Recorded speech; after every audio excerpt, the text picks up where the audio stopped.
said, well, the police are asking him to turn himself in making the appeal to Reverend Miller. The police referred to him as a major person of interest in relation to a matter they are investigating. We spoke with Mr. Miller by telephone earlier this evening. Well, I got contact was made with me that Mr. Cook wanted to give himself in, and would I just help that process because of his usually concerns with all others. So I said, certainly, I'll try and ensure that that is done. I didn't know all the conditions, but I needed to, he was prepared to do that and to do that now. And so we just made the appropriate contacts and set it up, and then went to meet with him and to take him in.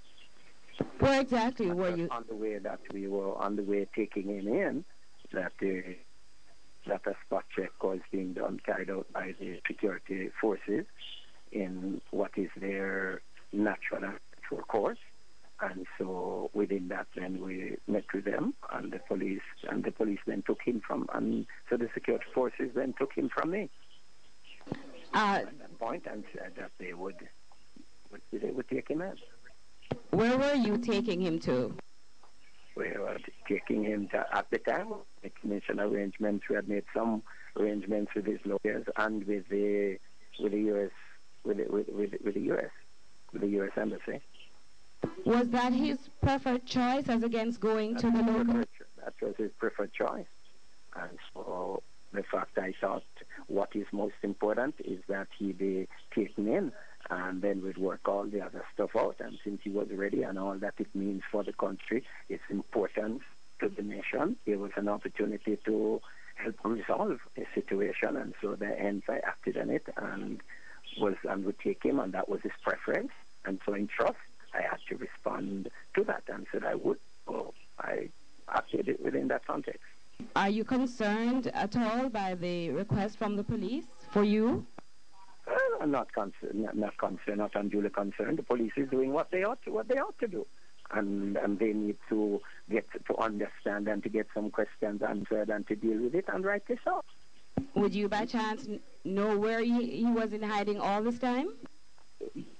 No, ma'am, but the truth is, if I knew that would not be a question, I would answer. The reduction in violent crimes stemming from the state of emergency in the corporate area is not enough for law enforcers to get complacent. That's the word from the Assistant Commissioner of Police in the Jamaica Constabulary Force, Les Green, who spoke at a Jamaica Employers Federation breakfast this morning. As we hear in this report from Faber Phillips Lawrence, the senior cop is also lamenting that the force may face several hurdles to access other areas in need of attention. Although there have been varied reactions to the state of emergency, ACP Green says the force has received overwhelming support. Many of our fiercest critics are now loyally pushing us and encouraging us to move forward, to continue this activity across the whole country. He added that the figures for violent crime have also trended downwards since the incursion, so he insisted that communities overtaken by criminal elements must be reclaimed and returned to normality. But we need to continue the fight that started only last month, and it has a long way to go, because it's about bringing normality back to the country and reducing the violent crime.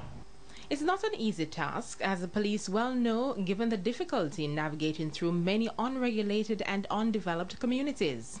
Meanwhile, as investigations continue into the seizure of weapons, ACP Green points to the difficulty tracking them to the source. He made reference to a recent seizure at Kingston Wharf, where weapons were found among other metal objects. A submachine gun, handguns, rifles, and some ammunition. Not one of those could we trace. We knew where the shipment came from. We know, and there's now a prosecution around who packaged it, etc. We have prosecutions both in the US and in Jamaica, but where did they purchase the weapons? We can't tell, because there is no records. There is no process within some states in relation to that. The force, he said, is now trying to track how many illegal weapons are in Jamaica. On the streets of Jamaica, far more than we have seized and brought in, far more than we even dare to estimate how many guns are out there. We're trying to do the mathematics at the moment of trying to work out how many guns there could be in Jamaica. But just on that basis, there's at least 6,000 firearms out there which have never been used more than once. Of the approximately 6,300 casings and bullets seized since the force acquired a ballistic machine in 2006, only 355 have been linked to crime scenes, while out of 1,300 guns examined, only 33 were linked to more than one crime. Fabia Phillips-Lawrence, CVM News. Meanwhile, ACP Green is lamenting the conviction rate for the numerous killings in the island. According to him, while the force claims to clear up 40% of murders on the basis that suspects have been identified, there needs to be some balance with the realistic prospect of our justice system. So where we have claimed to identify and prosecute 665 persons, only 74 are convicted at the end of that. These are all average figures over the last 5 years. So each year, 591 identified murderers have disappeared. He also pointed out that several persons apprehended disappear because of such reasons as delays in the system, shoddy paperwork, and witnesses being paid off. It was also revealed that the matter is compounded by the fact that 42% of persons convicted for murders post bail. There's an urgent appeal for 2 of 5 inmates still on the run after a breakout at the Mandeville police lockup recently to turn themselves in.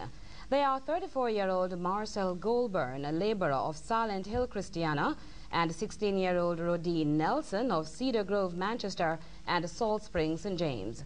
Goulburn, who is about 5 feet 10 inches tall and of a brown complexion, was under medical care for a serious knife wound to his abdomen at the time he escaped and was to answer charges of larceny of a motor vehicle. He has a scar to the left of his face and ear. Nelson is black, slim, also 5 feet 10 inches tall, and has a straight face. He was facing charges of reasonable suspicion of larceny. Yesterday, 17-year-old Chester Smith of a Manchester address was recaptured at a house in Claremont, St. Anne. Investigations continue to determine if anyone is to be charged for accommodating him. In this Newswatch follow-up, the People's National Party has condemned the actions of its supporters involved in the altercation shown on Newswatch Monday. Party executives referred the matter to the Internal Affairs Commission, which is gathering statements and is expected to sit on June 24 to review the matter and recommend actions to be taken. The party says it extends a sincere public apology to CVM Television regarding the incident as it involved our videographer and regrets the loss of equipment as the party seeks to uphold principles of amicable media relations, fair journalism and transparency. The PNP also confirmed that the deadline for the application of candidates for the Northeast St. Elizabeth contest closed at 5 o'clock with 5 applications. They were from businessman Nigel Pagan, dentist Dr. Lyndon Rose, teacher Winston Samuels, chairman of the party's Region 5 Wentworth Skeffrey, and opposition spokesman on education Senator Basil Wade. Now, also in relation to the brawl mentioned earlier, Senator Wade has disassociated himself from the violent actions of those involved and has appealed for calm and goodwill in the constituency.